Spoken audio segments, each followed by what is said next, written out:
എല്ലാവർക്കും നമസ്തേ. സുനിതയാണ്. ഇന്ന് മകരം രാശിയിലെ 2.25 നക്ഷത്രക്കാർക്ക് 2025 ശനി മാറ്റം എങ്ങനെയൊക്കെയാണ് അനുകൂലമായും പ്രതികൂലമായും സ്വാധീനിക്കുന്നതെന്നാണ് പറയാനായിട്ട് പോകുന്നത്. മകരം രാശിയിലെ 2.25 നക്ഷത്രം ഉത്രാടത്തിൻ്റെ 3/4 ഭാഗം, തിരുവോണം അവിട്ടത്തിൻ്റെ അരഭാഗവും ചേർന്നതാണ്. ഈ ഒരു വീഡിയോ ചെയ്യണമെന്ന് ആവശ്യപ്പെട്ടത് mister Harikumar, mister Santhosh P, mister Nelson, miss Shyama S, ഇങ്ങനെ ധാരാളം പേര് ആവശ്യപ്പെട്ടിട്ടുണ്ടായിരുന്നു. എല്ലാവർക്കും thank you so much. 2025 March 29 ശനി മകരം രാശിക്കാർക്ക് ഏഴര ശനി കാലഘട്ടം കഴിയുവാണ്. ശനി കാലഘട്ടം കഴിഞ്ഞ് ശനി അനുകൂല ഭാവത്തിൽ, ഉപജയഭാവത്തിൽ, 3-ാം ഭാവത്തിലാണ് ഇനി വരുന്ന 2.5 വർഷ കാലഘട്ടം സഞ്ചരിക്കാനായിട്ട് പോകുന്നത്. പക്ഷേ ആദ്യത്തെ 1 വർഷ കാലഘട്ടം ശനി അനുകൂലനാണെങ്കിൽ പോലും 3-ാം ഭാവാധിപതിയായ വ്യാഴം 6-ാം ഭാവത്തിൽ സഞ്ചരിക്കുന്നത് കൊണ്ട് തന്നെ ചില വ്യാഴത്തിനെ കൊണ്ട്, ശനിയെ കൊണ്ടല്ല വ്യാഴത്തിനെ കൊണ്ട് ചില പ്രതികൂല ഫലങ്ങളും നമുക്ക് ചിന്തിക്കാവുന്നതാണ്. 3-ലെ ശനി ധൈര്യം, കഠിനാധ്വാനം, ഭാഗ്യം, തൊഴിൽ പുരോഗതി ഇതൊക്കെ ഉണ്ടാക്കും. മെയ് മുതൽ വ്യാഴം 6-ാം ഭാവത്തിൽ സഞ്ചരിക്കുന്നത് കൊണ്ട് തന്നെ അത് തീർത്തും ദോഷകാരിയായിട്ട് പറയാനും സാധിക്കില്ല. കാരണം കഴിഞ്ഞു പോയ ഒരു 7.5 വർഷ കാലഘട്ടം ജീവിതത്തിൽ വന്നു ചേർന്ന സാമ്പത്തിക ബാധ്യതകൾ, ആരോഗ്യ പ്രശ്നങ്ങൾ, കുടുംബ ബന്ധങ്ങളിലുണ്ടായ വിള്ളലുകൾ, ഒറ്റപ്പെടൽ, ഇത്തരത്തിലെ സാഹചര്യങ്ങളിലൂടെ കടന്നുപോയ വ്യക്തികൾ ധാരാളം ഉണ്ടാവാം. അത്തരത്തിലുള്ള വ്യക്തികൾക്ക് ഇനിയുള്ള 1 വർഷക്കാലഘട്ടം അവരുടെ സമയം, ധനം, കഠിനാധ്വാനം ഇതൊക്കെ ഉപയോഗിച്ച് നിലവിലെ സാഹചര്യങ്ങളെ പരിഹരിക്കാൻ കഴിയും എന്നൊരു സൂചന കൂടി വ്യാഴത്തിൻ്റെ 6-ാം ഭാവസ്ഥിതി കൊണ്ട് മനസ്സിലാക്കാവുന്നതുമാണ്. യാത്രകൾക്കായും വിദേശത്ത് ജോലിക്കോ പഠനത്തിനുമായും ധനം ചെലവഴിക്കേണ്ടിയായി വരും. ധനം വരും, എന്നാൽ ചിലവുകൾ കൂടുതലായിരിക്കും. എന്നാൽ വ്യാഴത്തിൻ്റെ സ്വാധീനം കൊണ്ട് ചിലവുകൾ കൂടുതലായിരിക്കാം എന്ന് നമ്മൾ ചിന്തിക്കുമ്പോൾ രാഹുവിൻ്റെ സ്വാധീനം കൊണ്ട് നമുക്ക് കുറച്ച് പിശുക്ക് ഉള്ള സ്വഭാവം രാഹുവും തരും. അപ്പം ഒരു പരിധിക്കപ്പുറം നമുക്ക് ചെലവഴിക്കാൻ നമുക്കൊരു സെൽഫ് കൺട്രോൾ നമുക്ക് അവിടെ ഉണ്ടാവുകയും ചെയ്യും എന്നുള്ളത് രാഹുവിൻ്റെ 2-ാം ഭാവസ്ഥിതി കൊണ്ട് നമുക്ക് മനസ്സിലാക്കാനും കഴിയും എന്നുള്ളതാണ്. ധനം വഴിമാറി ചിലവഴിക്കാതെ കൃത്യതയോടെ ചെലവഴിക്കാനും രാഹുവിൻ്റെ സ്വാധീനം നമ്മളെ പ്രേരിപ്പിക്കുകയും ചെയ്യും എന്ന് പറയാം. അഡ്വക്കേറ്റ്സ്, മെഡിക്കൽ പ്രൊഫഷണൽസ്, പോലീസ്, പട്ടാളം, HSC, സ്പോർട്സ് ഈ മേഖലയിൽ ജോലി ചെയ്യുന്നവർക്ക് അനുകൂലമാണ്. സഹോദരങ്ങളുടെ ആരോഗ്യകാര്യത്തിൽ ശ്രദ്ധ വേണം. സഹോദരങ്ങളുമായി ശത്രുതയോ തർക്കങ്ങളോ ഉണ്ടാകാതെ ശ്രദ്ധിക്കുകയും വേണം. സഹോദരങ്ങൾ കാരണമായി ചില അധിക ചിലവുകളും നഷ്ടസാധ്യതകളും ഉണ്ടാവാം. സഹോദരങ്ങളുടെ കാര്യത്തിനായി ചിലപ്പോൾ ധനം ചെലവഴിക്കേണ്ടി വരാം. ധനപരമായി പുരോഗതി ഉണ്ടാകും, എങ്കിലും തടസ്സങ്ങളും ഉണ്ടാവും. എന്തുകൊണ്ടായിരിക്കും സഹോദരങ്ങളെ കണക്ട് ചെയ്ത് ഇത്രയും കാര്യം പറയാൻ കാരണം എന്ന് ചോദിച്ചാൽ 3-ാം ഭാവാധിപതിയാണ്. രോഗം, കടം, ശത്രു എന്ന് പറഞ്ഞാൽ 6-ാം ഭാവത്തിൽ സഞ്ചരിക്കും. നഷ്ടഭാവമായ 12-ാം ഭാവാധിപത്യം ഉണ്ടായിരിക്കും. 12-ാം ഭാവത്തിൽ വീക്ഷിക്കുകയൊക്കെ ചെയ്യുന്നത്. അതുകൊണ്ട് അങ്ങനെ പറഞ്ഞത്. മത്സര പരീക്ഷകളിൽ വിജയം, രോഗങ്ങളെ തരണം ചെയ്യാൻ കഴിയും. ഈ കാലം മത്സര പരീക്ഷകളിലൊക്കെ വിജയം ഉണ്ടാക്കാൻ കഴിയും. നിലവിലെ രോഗങ്ങളെ തരണം ചെയ്യാൻ കഴിയും. ശത്രുക്കളുടെ ശത്രുതാ മനോഭാവത്തിനൊക്കെ മാറ്റം ഉണ്ടാവും എന്നും ചിന്തിക്കാം. കഴുത്ത്, തോൾ, കൈകൾ, ചെവികൾ, കണ്ണുകൾ ഈ അവയവങ്ങളുടെ ആരോഗ്യത്തിലൊക്കെ ശ്രദ്ധ ഉണ്ടാവണം. ഫൈനാൻഷ്യൽ സ്ട്രെസ് ഉണ്ടാകാൻ സാധ്യതയുണ്ട്. സാമ്പത്തിക അച്ചടക്കം ഉണ്ടാവണം. മറ്റുള്ളവരുമായി ഹെൽത്തി റിലേഷൻ മെയിൻറ്റെയിൻ ചെയ്യണം. അനാവശ്യമായ പ്രശ്നങ്ങളിൽ തലയിടാനായിട്ട് പോകരുത്. നിത്യം ലാളയത സ്വതാര തനയ എന്നാണ് ഹോരാശാസ്ത്രത്തിൽ മകരം രാശിയെക്കുറിച്ച് പറഞ്ഞിരിക്കുന്നത്. അതുകൊണ്ട് തന്നെ സ്പൗസിനെയും കുട്ടികളെയും ഒക്കെ സ്നേഹിക്കുകയും പരിപാലിക്കുകയും ചെയ്യുന്ന വ്യക്തികളാണ് പൊതുവിൽ. ഈ കാലഘട്ടത്തിലും ദാമ്പത്യ ജീവിതം സുഗമമായിരിക്കും. സ്പൗസിനോട് മാനസിക പിന്തുണയും ലവ് ആൻഡ് അഫക്ഷനും ഒക്കെ നിലനിർത്താനായിട്ട് ശ്രദ്ധിക്കുകയും വേണം.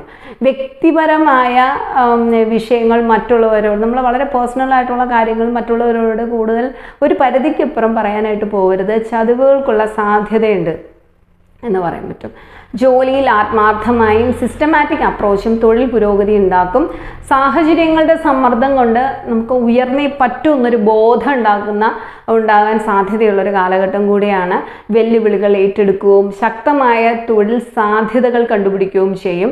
പബ്ലിക് റിലേഷൻ, ടീച്ചേഴ്സ്, രാഷ്ട്രീയം, അഡ്വക്കേറ്റ്സ്, ടെൻഡറിംഗ് ഡിപ്പാർട്ട്മെൻറ്റിലൊക്കെ ജോലി ചെയ്യുന്ന വ്യക്തികൾ, നിലവിൽ ബിസിനസ് നടത്തുന്നവർക്കും തൊഴിൽ പുരോഗതി ഉണ്ടാവുകയും ചെയ്യും എന്നുള്ളതാണ്. പ്രോപ്പർട്ടി വാങ്ങാൻ അനുകൂലമാണ്. എന്നാൽ അത് വിൽക്കാനായി വാങ്ങുന്നവരാണെങ്കിൽ 2026 പകുതിക്ക് ശേഷം മാത്രമേ നല്ലൊരു പ്രോഫിറ്റോടുകൂടി വിൽക്കാനായിട്ട് സാധിക്കുകയുള്ളൂ എന്നുള്ളതാണ്. കടം കൊടുക്കരുത്. ഹൈ റിസ്ക് ഇൻവെസ്റ്റ്മെൻറ്റുകൾ നിർബന്ധമായും 100% ഒഴിവാക്കണം. ബിസിനസ് ചെയ്യുന്ന വ്യക്തികൾക്ക് നല്ല ഫൈനാൻഷ്യൽ മാനേജ്മെൻറ്റ് ഉണ്ടാവണം. ഡെഡ് സ്റ്റോക്ക് വരാതെ ശ്രദ്ധിക്കണം. കൃത്യമായ ഡിമാൻഡ് ഫോർകാസ്റ്റിംഗ് ഉണ്ടാകണം. ഓപ്പൺ ഡിസ്കഷൻസ് കുടുംബത്തിനകത്ത് ഉണ്ടാകണം. കുടുംബത്തിനകത്ത് തെറ്റിദ്ധാരണകൾ, ഓപ്പൺ ഡിസ്കഷൻസ് കൊണ്ട് തെറ്റിദ്ധാരണകൾ മാറ്റിയെടുക്കാനായിട്ട് കഴിയും. കമ്മ്യൂണിക്കേഷൻ ഗ്യാപ്പ് വരാതെ ശ്രദ്ധിക്കണം. സംഘടനാ പ്രവർത്തനം, നോൺ പ്രോഫിറ്റബിൾ ഓർഗനൈസേഷൻ്റെ ഭാഗമായി പ്രവർത്തിക്കുന്നവർക്കും വളരെ അനുകൂലമാണ്. 3ാം ഭാവാധിപതി 6ാം ഭാവത്തിൽ നിന്ന് 10ാം ഭാവത്തിലോട്ട് വീക്ഷിക്കുന്നത് കൊണ്ട് തന്നെ തൊഴിൽ പുരോഗതി ഉണ്ടാവും. തൊഴിൽപരമായി ഉണ്ടാകുന്ന വെല്ലുവിളികളെ അതിജീവിക്കാനായിട്ടും കഴിയുന്ന സമയമാണ്. വർക്ക് ക്വാളിറ്റി മെയിൻറ്റെയിൻ ചെയ്യണം. ദീർഘദൂര യാത്രകൾ ചെയ്യാനിടവരും. എന്നാൽ സുരക്ഷിതമായി ശ്രദ്ധയോടെ ഡ്രൈവ് ചെയ്യണം. സ്വർണ്ണാഭരണങ്ങളോ വിലപിടിപ്പുള്ള വസ്തുവകകളോ ദീർഘദൂര യാത്രകളിൽ ഒഴിവാക്കുകയും വേണം. കുടുംബാംഗങ്ങളുടെ ആരോഗ്യകാര്യത്തിലും ശ്രദ്ധ ഉണ്ടാവണം. മറ്റുള്ളവരോട് എതിർക്കുന്നതിന് മുമ്പ് നമ്മുടെ ധാരണ പുനഃപരിശോധിക്കേണ്ടതായിട്ടുണ്ട്. അതായത് നമ്മുടെ പെർസെപ്ഷൻ ചിലപ്പോൾ ശരിയായിരിക്കില്ല എന്നുള്ളതാണ് അതിൻ്റെ അർത്ഥം. നമ്മൾ ചിലപ്പോൾ ചില തെറ്റിദ്ധാരണകൾ കൊണ്ട് മറ്റുള്ളവരോട് എതിർക്കാനുള്ള സാധ്യത ഉണ്ട് എന്നുള്ളതാണ്. ഉദര രോഗങ്ങളും പൈൽസ്, പിസ്റ്റുല പോലുള്ള രോഗപീഠകളും ഒക്കെ ഉണ്ടാകാനുള്ള സാധ്യതയുണ്ട്. മൃഗങ്ങളുമായി അടുത്തിടപഴകുന്ന വ്യക്തികളും ശ്രദ്ധയോടെ വേണം കൈകാര്യം ചെയ്യാൻ. വാഹനങ്ങൾക്ക് കേടുപാടുകൾ ഉണ്ടാകാതെയും യാത്രയിൽ സേഫ്റ്റിക്കും പ്രാധാന്യം കൊടുക്കണം. സ്പീഡ് ഡ്രൈവ് ഒഴിവാക്കണം. ജോലിയിൽ അർപ്പണബോധവും കഠിനാധ്വാനവും ഉണ്ടാകും. നിങ്ങളുടെ എംപ്ലോയറിന് ഒരു ഇംപ്രഷൻ ഉണ്ടാകുന്ന തരത്തിൽ തന്നെ വർക്ക് ക്വാളിറ്റി മെച്ചപ്പെടുത്താനായിട്ട് കഴിയും എന്നുള്ളതാണ്. സമയബന്ധിതമായി ഏറ്റെടുക്കുന്ന ജോലി കൈകാര്യം ചെയ്യാൻ കഴിയും. വിദ്യാഭ്യാസ പുരോഗതിയും ഉണ്ടാവും. ജോലിയിലും പഠനത്തിലും കൃത്യമായ പ്ലാനിങ്ങും പരമാവധി കൃത്യമായ സമയത്ത് ചെയ്തു തീർക്കാൻ ശ്രമിക്കണം. അല്ലെങ്കിൽ ഒപ്പം നമുക്കങ്ങനെ കൃത്യതയില്ലാതെയാണ് നമ്മൾ ജോലി ചെയ്യുന്നതെങ്കിൽ വർക്ക് പ്രഷർ ഉണ്ടാവും. അവിടെ അമ്മയുടെയും സഹോദരങ്ങളുടെയും സ്വന്തം ആരോഗ്യത്തിലും ശ്രദ്ധ കൊടുക്കേണ്ടിയാണ്. സ്പിരിച്വൽ ട്രെയിനേഴ്സിന്, criminal psychologist, social workers, cyber security ഈ വിധ മേഖലയിൽ പ്രവർത്തിക്കുന്നവർക്കും അനുകൂലമാണ്. ആത്മീയതയിലും നിഗൂഢ ശാസ്ത്രങ്ങളിലും താല്പര്യം ഉണ്ടാവാം. പ്രതിസന്ധികളെ ശക്തമായി ഓവർകം ചെയ്യാനായിട്ട് കഴിയും എന്നുള്ളതാണ്. ലേണിംഗ് ഡിസബിലിറ്റി ഉള്ള കുട്ടികൾക്ക് പ്രോപ്പർ ട്രെയിനിങ്ങും ഗൈഡൻസും കൊടുത്താൽ നല്ല മാറ്റം ഉണ്ടാക്കിയെടുക്കാനായിട്ട് കഴിയും. ആശയവിനിമയത്തിൻ്റെ 3ാം ഭാവവും ആത്മീയതയുടെ 12ാം ഭാവവും ഭരിക്കുന്ന വ്യാഴം 6ാം ഭാവത്തിൽ സഞ്ചരിക്കുമ്പോൾ സ്പിരിച്വൽ ട്രെയിനേഴ്സിന് അനുകൂലമാണ്. സഹോദരങ്ങളുമായിട്ടുള്ള ബന്ധങ്ങളിൽ വെല്ലുവിളികളൊക്കെ ഉണ്ടാവാം. വിദേശ ബന്ധങ്ങളിലൂടെയും ആത്മീയമായ കാര്യങ്ങളിലൂടെയും നേട്ടങ്ങൾ ഉണ്ടാക്കിയെടുക്കാനും കഴിയും. മെഡിക്കൽ പ്രൊഫഷണൽസിന് വിദേശത്ത് പോകാൻ ആഗ്രഹിക്കുന്നവർക്ക് അനുകൂലമാണ്. ജീവിതത്തിലെ പ്രതിബന്ധങ്ങളെ സ്വപ്രയത്നം കൊണ്ട് അതിജീവിക്കാനായിട്ട് കഴിയും എന്നുള്ളതാണ്. ഇല്ലീഗൽ ആക്ടിവിറ്റീസിലൊന്നും ചെന്നപ്പെടരുത്. ജോലിയിൽ കൃത്രിമത്വം അല്ലെങ്കിൽ മാനിപ്പുലേഷൻ ചെയ്യരുത്. വർക്ക് ക്വാളിറ്റി മെയിൻറ്റെയിൻ ചെയ്യണം. ബിസിനസ് ചെയ്യുന്ന വ്യക്തികൾ അത്യാവശ്യം പ്രോഫിറ്റ് മാർജിൻ ഇട്ട് തന്നെ നമ്മൾ കൊട്ടേഷൻസ് ഒക്കെ സബ്മിറ്റ് ചെയ്യുകയാണെങ്കിൽ അത്യാവശ്യം പ്രോഫിറ്റ് മാർജിൻ ഇട്ട് തന്നെ കോട്ട് ചെയ്യണം. കാരണം നഷ്ടസാധ്യതകളും 12ാം ഭാവത്തിലോട്ട് വ്യാഴവീക്ഷണമുള്ള കാലഘട്ടമല്ലേ. അപ്പോൾ അതുകൊണ്ട് തന്നെ നഷ്ടസാധ്യതകളുണ്ടെന്ന് തന്നെ നമ്മൾ ചിന്തിക്കണം. TPA ഇൻസ്പെക്ഷനോ ക്വാളിറ്റി ഇൻസ്പെക്ഷനോ ഒക്കെ ഉള്ള ഒരു ജോലിയാണ്. അല്ലെങ്കിൽ എന്തെങ്കിലും പ്രോഡക്റ്റോ അല്ലെങ്കിൽ ഒരു സർവീസോ നിങ്ങൾ കൊടുക്കുന്നുണ്ട്, അതിനകത്ത് ക്വാളിറ്റി ഇൻസ്പെക്ഷനൊക്കെ ഉണ്ടെങ്കിൽ 100% എല്ലാത്തിലും സത്യസന്ധമായിട്ട് തന്നെ പ്രവർത്തിക്കണം. പക്ഷേ അങ്ങനെ ഒരു ഇതുണ്ടെങ്കിൽ, ക്വാളിറ്റി ഇൻസ്പെക്ഷൻ ഉണ്ടെങ്കിൽ 100% നിങ്ങൾ സത്യസന്ധമായി തന്നെ പ്രവർത്തിക്കാനായിട്ട് ശ്രദ്ധിക്കണം. അല്ലെങ്കിൽ ക്യാഷ് ബ്ലോക്ക് ആകാനുള്ള സാധ്യത ഉണ്ട്. ക്ലയൻറ്റ് സാറ്റിസ്ഫാക്ഷന് മുൻഗണന കൊടുക്കണം എന്നുള്ളതാണ്. എക്സ്പെൻസസ് എല്ലാം കഴിഞ്ഞിട്ട് സേവ് ചെയ്യാം എന്നൊരു മെത്തേഡ് ഫോളോ ചെയ്യുന്ന ആൾക്കാർക്ക് ഈ കാലഘട്ടത്തിൽ സേവ് ചെയ്യാൻ വളരെ പ്രയാസമാണ്. ഓരോ മാസത്തിലും ബഡ്ജറ്റ് പ്രിപ്പയർ ചെയ്തിട്ട് ബാക്കി വരുന്ന ഒരു എമൗണ്ട്, അതായത് അഡ്വാൻസ് ആയിട്ട്, ഇപ്പോൾ ഒരു ഫിക്സഡ് ഇൻകം ഗ്രൂപ്പ്സിൻ്റെ കാര്യമാണ് ഞാൻ പറയുന്നത്. അതായത് ഒരു സാലറിയിൽ നിന്ന് ജീവിച്ചു പോകുന്ന ആൾക്കാരാണെങ്കിൽ അവർ എല്ലാ മാസാരംഭത്തിൽ തന്നെ നിങ്ങൾ ഒരു ബഡ്ജറ്റ് എക്സ്പെൻസസ് എത്രയാണ് വരും എന്നുള്ളൊരു ബഡ്ജറ്റ് നിങ്ങൾ പ്രിപ്പയർ ചെയ്യുക. ബാക്കി വരുന്ന ഒരു എമൗണ്ട് ആ മാസാരംഭത്തിൽ തന്നെ റെക്കറിങ് ഡെപ്പോസിറ്റ്, എളുപ്പത്തിലായിട്ട് നമുക്ക് പിന്നെ തിരിച്ചെടുക്കാൻ പറ്റാത്ത തരത്തിൽ ഇൻവെസ്റ്റ് ചെയ്യുക. അതായത് റെക്കറിങ് ഡെപ്പോസിറ്റ് ആയിട്ടോ അല്ലെങ്കിൽ ചിട്ടിയായിട്ടോ ഒക്കെ സേവ് ചെയ്യുന്നത് ഈ കാലഘട്ടത്തിൽ വളരെ അനുകൂലമാണ്. അതർവൈസ് ക്യാഷ് കയ്യിൽ എത്രത്തോളം ഉണ്ടാവുമോ അത്രത്തോളം ചിലവുകൾ ഉണ്ടാവാൻ സാധ്യതയുണ്ട് എന്നുള്ളതാണ്. അനാവശ്യ ചിലവുകൾ ഉയർന്നു വരാം. പണം ചിലവഴിക്കാൻ ആവശ്യമുള്ളിടത്ത് മാത്രം ചിലവഴിക്കാനായിട്ട് ശ്രദ്ധിക്കണം. ഗ്യാംബ്ലിങ്, മണി ചെയിൻ ഇതുപോലുള്ള സുരക്ഷിതമല്ലാത്ത നിക്ഷേപങ്ങൾ 100% ഒഴിവാക്കണം. പണം സമ്പാദിക്കാനുള്ള കുറുക്കു വഴികൾ ഒഴിവാക്കണം എന്നുള്ളത് തന്നെയാണ്. പാർട്ട്ണർഷിപ്പ് ബിസിനസ്സിൽ സാമ്പത്തിക ഇടപാടുകൾ സുതാര്യത പാലിക്കണം. ലോൺ എടുത്ത് പ്രോപ്പർട്ടിയിൽ ഇൻവെസ്റ്റ് ചെയ്യുന്നതൊന്നും ദോഷമല്ല. പക്ഷേ നമുക്ക് ഏകദേശം 1 വർഷം വരെ സാമ്പത്തിക ഞെരുക്കം ഉണ്ടാവാം. ലോൺ എടുക്കുമ്പോൾ EMI നമുക്ക് അടയ്ക്കാൻ പറ്റും, 100% അടയ്ക്കാൻ പറ്റും എന്നുള്ളൊരു ഉറപ്പുള്ള ഒരു എമൗണ്ട് മാത്രമേ എടുക്കാൻ പാടുള്ളൂ. മാനസിക പിരിമുറുക്കം അനുഭവപ്പെടാം. ആരോഗ്യകാര്യത്തിൽ ശ്രദ്ധ കൊടുക്കണം. റൊട്ടീൻ ചെക്കപ്പ് ഒക്കെ ചെയ്യണം.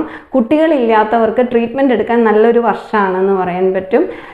തൊഴിൽ പുരോഗതി ഉണ്ടാവുമെങ്കിലും നിരവധി വെല്ലുവിളികളും ഉണ്ടാവും. ബിസിനസ് സീക്രട്ട് ഒരിക്കലും, എത്ര തന്നെ വേണ്ടപ്പെട്ട വ്യക്തികളാണെങ്കിലും ബിസിനസ് സീക്രട്ട് ഒരിക്കലും ഡിസ്ക്ലോസ് ചെയ്യരുത്. ബിസിനസ്സിൽ മാത്രമല്ല, ജോലിയിലായാലും നമ്മുടെ എക്സ്പീരിയൻസ് കൊണ്ടോ അറിവ് കൊണ്ടോ നമ്മൾ വർഷങ്ങൾ കൊണ്ട് നമ്മൾ ആർജിച്ചെടുത്ത ഒരു വർക്ക് ഫ്ലോ ഉണ്ടാവും.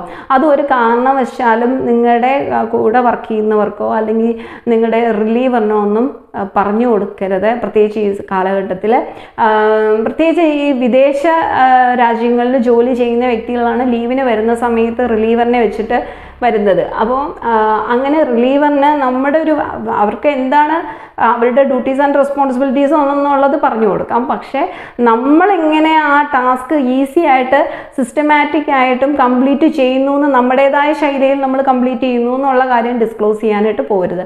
അത് ചില പ്രശ്നങ്ങൾ സൃഷ്ടിക്കുക. എല്ലാ സാഹചര്യങ്ങളും വിവേകത്തോടെയും ബുദ്ധിയോടെയും കൈകാര്യം ചെയ്യണം. ഓഫീസ് പൊളിറ്റിക്സിലൊന്നും തന്നെ തലയിടാനായിട്ട് പോകരുത്.